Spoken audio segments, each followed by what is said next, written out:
마태복음 25장 31에서 46절 말씀입니다. 인자가 자기 영광으로 모든 천사와 함께 올 때에 자기 영광의 보좌에 앉으리니 모든 민족을 그 앞에 모으고 각각 구분하기를 목자가 양과 염소를 구분하는 것 같이 하여 양은 그 오른편에 염소는 왼편에 두리라. 그때 임금이 그 오른편에 있는 자들에게 이르시되 내 아버지께 복받을 자들이여 나와 창세로부터 너희를 위하여 예비된 나라를 상속받으라.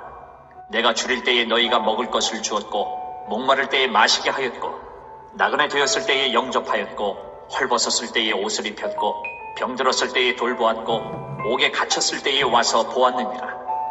이에 의인들이 대답하여 이르되 주여 우리가 어느 때에 주께서 줄이신 것을 보고 음식을 대접하였으며 목마르신 것을 보고 마시게 하였나이까.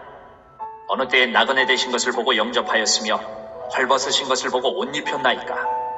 어느 때에 병드신 것이나 옥에 갇히신 것을 보고 가서 배웠나이까 하리니 임금이 대답하여 이르시되 내가 진실로 너희에게 이르노니 너희가 여기 내 형제 중에 지극히 작은 자 하나에게 한 것이 곧 내게 한 것이니라 하시고 또 왼편에 있는 자들에게 이르시되 저주를 받은 자들아 나를 떠나 마귀와 그 사자들을 위하여 예비된 영원한 불에 들어가라. 내가 줄일 때에 너희가 먹을 것을 주지 아니하였고 목마를 때에 마시게 하지 아니하였고 나그네 되었을 때에 영접하지 아니하였고 헐벗었을 때에 옷 입히지 아니하였고 병들었을 때와 옥에 갇혔을 때에 돌보지 아니하였느니라 하시니 그들도 대답하여 이르되 주여 우리가 어느 때에 주께서 줄이신 것이나 목마르신 것이나 나그네 되신 것이나 헐벗으신 것이나 병드신 것이나 옥에 갇히신 것을 보고 공양하지 아니하더이까. 이에 임금이 대답하여 이르시되 내가 진실로 너희에게 이르노니 이 지극히 작은 자 하나에게 하지 아니한 것이 곧 내게 하지 아니한 것이니라 하시니 그들은 영벌에 의인들은 영생에 들어가리라 하시니라. 사랑하는 형제 여러분, 1월 15일 금요일 저녁 묵상에 오신 것을 환영합니다. 예수님의 고난주간 화요일 행적 중 종말과 재림에 관한 가르침을 묵상하고 있는 중입니다. 25장 3개의 비유 중 마지막 비유인데요. 첫째 비유인 열처녀 비유는 자신의 가난함을 알고 재림을 예비하는 것이 지혜다. 둘째 비유인 달란트 비유는 재림 때까지 맡겨진 일에 충성하라. 셋째 비유가 31절부터 시작되는데요. 양과 염소의 비유라고 부릅니다. 내용은 최후 심판의 기준을 밝히는 내용입니다. 아주 결정적인 것을 알리시는 것입니다. 31절 인자가 자기 영광으로 모든 천사와 함께 올 때에 자기 영광의 보좌에 앉으리니. 앞에 두 비유에서는 재림하실 예수님 자신을 신랑이나 어떤 주인으로 비유했는데요. 여기서는 드러내어서 영광의 재림주 되심을 말씀하십니다. 그 영광은 자기 영광이고 그 보좌는 자기 영광의 보좌입니다. 두 번이나 말씀하시죠. 자기 영광. 예수님의 영광은 완전히 예수님의 것입니다. 아무도 침해할 수 없죠. 인자로 성육신 하신 그것으로 말미암아 확정된 영광이기 때문입니다. 예수님은 원래 영광을 가지신 하나님의 아들이시죠. 요한복음 1장 14절에 말씀이 육신이 되어 우리 가운데 거하심에 우리가 그의 영광을 보니 아버지의 독생자의 영광이요 은혜와 진리가 충만하더라 라고 하셨어요. 독생자의 영광을 이미 가지신 분이시지만 성육신 하셨습니다. 성육신의 이유는 아버지의 영광을 위해서입니다. 요한복음 7장 18절에 스스로 말하는 자는 자기 영광만 구하되 보내신 이의 영광을 구하는 자는 참되니 그 속에 불의가 없느니라. 보내신 이 아버지의 영광을 구하신 것이 바로 예수님이십니다. 그래서 아버지도 역시 아들의 영광을 구하십니다. 요한복음 8장 50절 나는 내 영광을 구하지 아니하나 구하고 판단하시는 이가 계시니라. 바로 아들의 영광을 구하고 판단하시는 분은 하나님 아버지십니다. 요한복음 8장 54절에 예수께서 대답하시되 내가 내게 영광을 돌리면 내 영광이 아무것도 아니거니와 내게 영광을 돌리시는 이는 내 아버지시니 곧 너희가 너희 하나님이라 칭하는 그이시라 라고 하셨죠. 예, 우리도 자신의 영광을 위하지 말고 오직 나에게 사명을 주신 분, 예수님의 영광을 위하여 또한 우리에게 아들을 주신 분, 하나님의 영광을 위하여 살아야 하겠습니다. 요한복음 12장 28절에 아버지여 아버지의 이름을 영광스럽게 하옵소서 하시니 이에 하늘에서 소리가 나서 이르되 내가 이미 영광스럽게 하였고 또다시 영광스럽게 하리라. 자, 이 기도는 십자가 지시기 얼마 전에 드리신 기도입니다. 이제 때가 되었으니 자신의 십자가로 아버지의 이름을 영광스럽게 해드리겠다는 기도입니다. 이렇게 말씀드렸을 때 아버지께서 응답하신 거죠. 영광스럽게 하였고 또다시 하리라. 네. 이제 때가 되었으니 자, 이렇게 십자가에서 대속의 죽음으로써 아버지께서 자기 아들까지 죄인들을 위하여 내주시는 은혜를 온 인류가 알고 영광을 올리도록 자기를 올려드리는 기도입니다. 그러니 인자, 사람의 아들, 사람의 아들로 성육신한 그것이 바로 아버지의 영광을 위한 것입니다. 이렇게 예수님은 대속의 죽음으로써 아버지께 영광을 올려드려서 확정받으신 완전한 영광을 얻으셨습니다.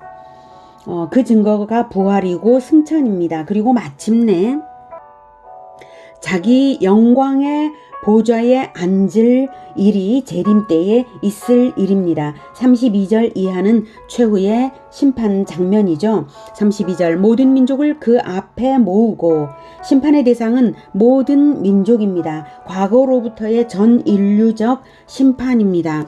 각각 구분하기를 목자가 양과 염소를 구분하는 것 같이 하여 양은 그 오른편에 염소는 왼편에 두리라. 이스라엘의 목자들은 양과 염소를 함께 키우지만 저녁 때는 반드시 구분하여 재웁니다.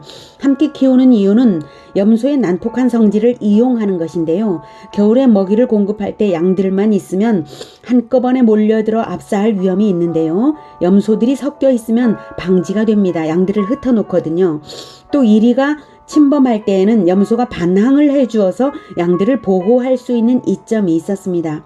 근데 밤에는 구분하여 재우는 이유는 양들은 추위에 강하고 염소들은 추위에 약하여서 반드시 따로 재우는 것입니다.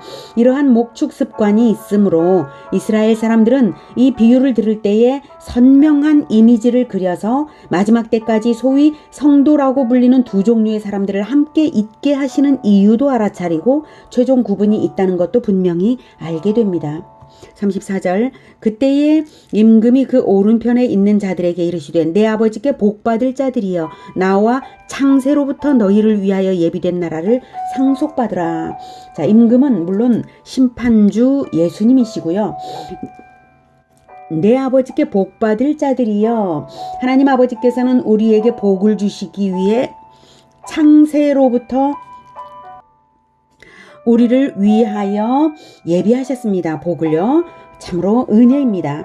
예비된 나라를 상속받으라 라고 하십니다. 상속은 아무도 침범하지 못하는 재산이죠. 천국의 영토를 받는 것이 진정한 복입니다. 천국에 들어가기만 한다면 다 영토가 있는 것 아시죠? 하나님은 우리에게 천국을 주시기 위한 목적으로 창세하셨습니다. 세상을 창조하신 것입니다. 우리에게 천국을 주실 목적으로요. 창조의 목적이 구원이었습니다. 이렇게 은혜로울 수가 있습니까? 그러니 반드시 구원받아야 하고 반드시 천국에 들어가야 하는데요. 천국에 들어가게 되는 이유와 근거를 밝히십니다. 35, 36절 내가 줄일 때에 너희가 먹을 것을 주었고 목마를 때에 마시게 하였고 나그네 되었을 때에 영접하였고 헐벗었을 때에 옷을 입혔고 병들었을 때에 돌보았고 옥에 갇혔을 때에 와서 보았느니라. 이 부분은 오해가 없으셔야 하는데요. 선행 그 자체를 근거로 하는 것이 아니라 언약 관계를 바탕으로 한 선행, 즉 믿음의 결과로서 나타나는 선행이라는 사실입니다. 그리스도께서 나를 위하여 죽으신 그 이유로 그리스도의 백성된 사람들은 그리스도를 대신하는 선행을 하게 되는 것이죠. 믿음은 반드시 행실로 나타나게 되어 있습니다. 특히 구제 행위로 나타나지 않는다면 그가 정말 구원받은 자인가 의심스러운 것이죠.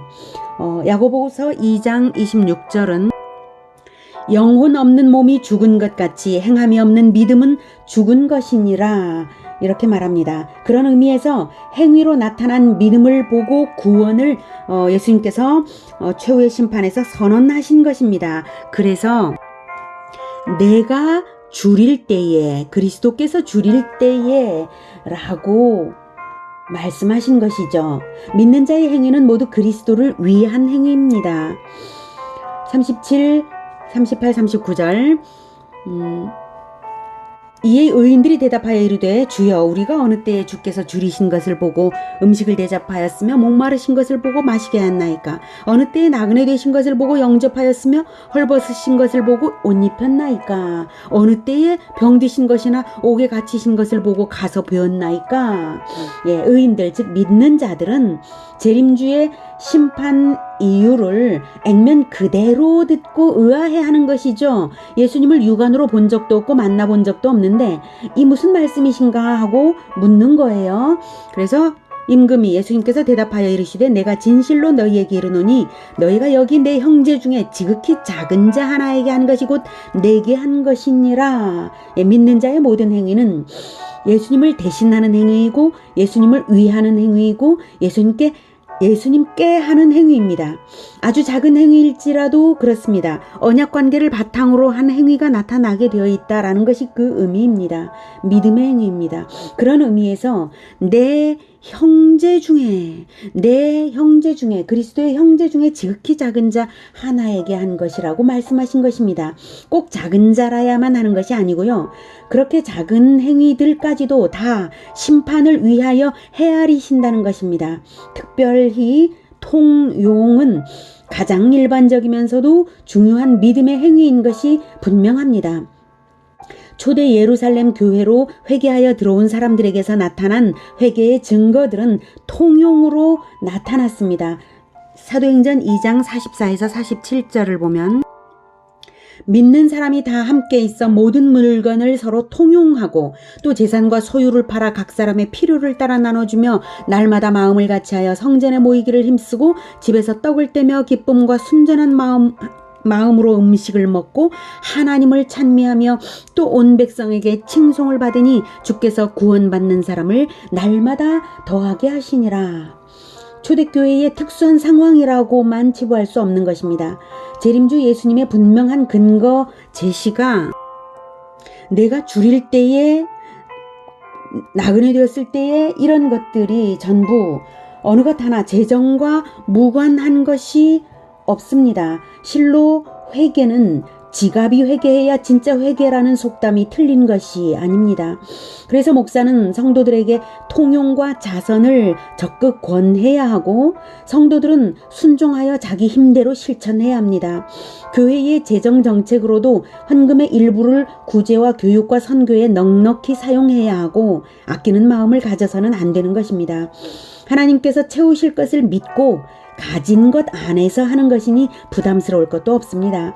중요한 것은 믿음은 행위로 나타나게 되어 있다는 그것이 심판의 근거가 된다는 진리입니다. 구원의 근거도 되고 심판의 근거도 되는 것이죠. 심판은 공명정대해야 하고 동일한 원리에 따라 근거 제시가 되어야 하죠.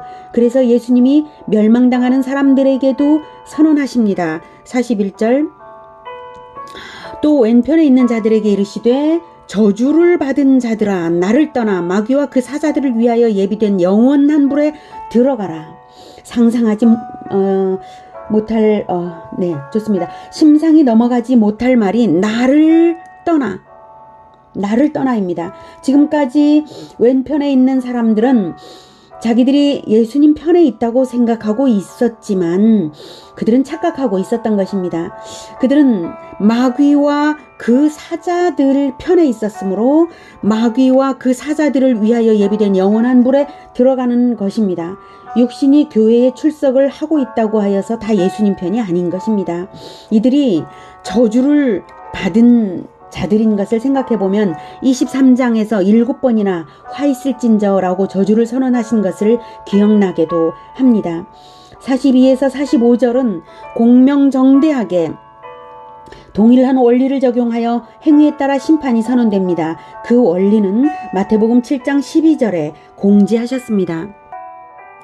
그러므로 무엇이든지 남에게 대접을 받고자 하는 대로 너희도 남을 대접하라. 이것이 율법이요 선지자니라. 율법이요 선지자, 즉 성경의 중심 원리가 이것이다. 그러니 하나님께 대접을 받고자 하는 대로 하나님을 위하여 이웃사랑을 하라는 것입니다. 우리가 하나님께 대접받지 않고도 밥 한 술이라도 먹을 수 있습니까? 결코 그런 것은 없습니다. 그러기에 육신의 삶이든 영적인 공급이든 오직 하나님께 다 받는 것이고 하나님을 위하여 다 공급해야 하는 것입니다. 구체적인 지침들도 주시죠. 디도서 1장 8절, 오직 나그네를 대접하며 선행을 좋아하며 신중하며 의로우며 거룩하며 절제하며. 베드로전서 4장 90절은요. 서로 대접하기를 원망 없이 하고 각각 은사를 받은 대로 하나님의 여러 가지 은혜를 맡은 선한 청지기 같이 서로 봉사하라. 이렇게 가르치신 대로 언약관계에 합당한 믿음의 행위를 하지 않았다는 뜻으로 내가 줄일 때에 아니하였느니라 라고 말씀하신 것이죠. 이어서 45, 46절은 액면 그대로 듣고 항의하는 자들에게 그 진리를 말씀하십니다. 내가 진실로 너희에게 이르노니 이 지극히 작은 자 하나에게 하지 아니한 것이 곧 내게 하지 아니한 것이니라. 그리고 이제 결코 돌이킬 수 없는 심판이 선언됩니다. 46절, 그들은 영벌에 의인들은 영생에 들어가리라. 얼마나 두려운 선언인가요? 우리는 예수님의 대속의 죽음이 나를 위한 것임을 믿는 구원받은 자들입니다. 그렇다면 나 역시 대신 죽을 만큼의 감사 행위가 있어야 마땅하지만 그만큼 아니라 할지라도 일상생활의 행실과 정책으로서 믿음의 구제 행위가 늘 있어야 하겠습니다. 그 지혜를 하나 알려드리겠습니다. 그것은 바로 갚을 것 없는 자에게 더욱 베풀라라는 것입니다. 누가복음 14장 12에서 14절은 또 자기를 청한 자에게 이르시되 네가 점심이나 저녁이나 베풀거든 벗이나 형제나 친척이나 부한 이웃을 청하지 말라. 두렵건대 그 사람들이 너를 도로 청하여 내게 갚음이 될까 하노라. 잔치를 베풀거든 차라리 가난한 자들과 몸 불편한 자들과 저는 자들과 맹인들을 청하라. 그리하면 그들이 갚을 것이 없으므로 내게 복이 되리니 이는 의인들의 부활 시에 내가 갚음을 받겠음이라. 우리는 우리끼리 어울리기가 쉽습니다. 하지만 갚을 것이 없는 자들을 적극적으로 찾아 부르고 베푸는 것이 영원한 복이 되는 것입니다. 당연히 되갚음 받지 않는 것이고요. 하나님께 갚음을 받아야죠. 우리가 그렇게 살 때 예수님의 복음도 함께 전파되어서 날마다 구원받는 자를 더하시지 않겠습니까? 믿음의 구제가 풍성한 우리 모두가 되길 축복합니다. 기도하겠습니다. 하나님, 가장 작은 자에게 한 것이 예수님께 한 것이라는 이 가르침을 주셨사오니 예수님께서 나를 위하여 우리를 위하여 자기 생명을 주셨던 것처럼 내 생명 주지 못할지라도 내 생명 주고 싶어하는 마음으로 가장 연약한 자를 위하여 베풀고 봉사하기에 하여 주시옵소서. 우리가 그 마음을 가지겠습니다. 우리를 도와주시옵소서. 지금까지 그렇게 행하지 못했던 많은 시간들이 있었습니다. 용서하여 주시옵소서. 이제 하나님께 예수님께 가르침을 받았사오니 갚을 것 없는 자에게 더욱 적극적으로 베푸는 우리 모두가 되게 도와주시옵소서. 예수 그리스도 이름으로 기도드립니다. 아멘. 이어지는 시간은 개인 기도 시간입니다.